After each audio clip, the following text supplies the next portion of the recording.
Hi! Ako si Janice Divilla. At kung gusto mong matutong mag-invest pero hindi mo alam kung stock market o mutual fund, panoorin mo to hanggang dulo. Stock market versus mutual fund, ano ang mas bagay sa'yo? Sa stock market, ito ay parang palengke ng mga kumpanya. Sa stock market, dito ka pwedeng bumili ng shares ng kumpanya tulad ng Jollibee, BPI, Globe, San Miguel, PLDT, Meralco.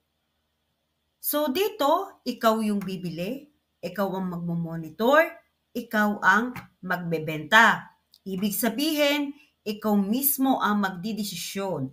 Kailan ka bibili, kailan ka magbebenta. Mas malaki ang kita kung tama yung galaw mo. Pero mas malaki din ang risk kung mali ang iyong diskarte.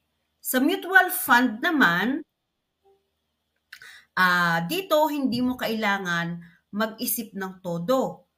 Pinagsama-sama itong pera ng mga investor at may fund manager na eksperto ang nag-aasikaso sa mga investment.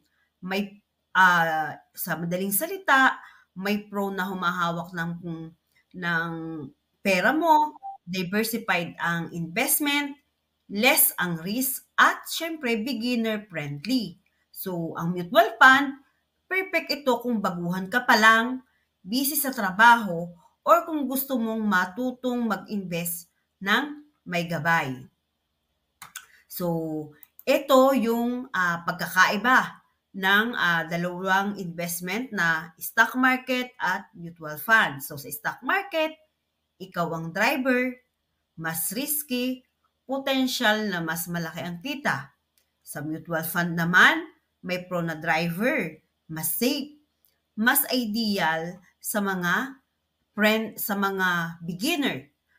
Napanood mo na ang pagkakaiba ng stock market at mutual fund. So ngayon, kung gusto mo na ikaw ay hands-on at may kaalaman ka na, so pwede kang mag-start sa stock market, at kung gusto mo naman na ikaw ay merong fund manager na namamahala sa iyong investment, start with mutual fund.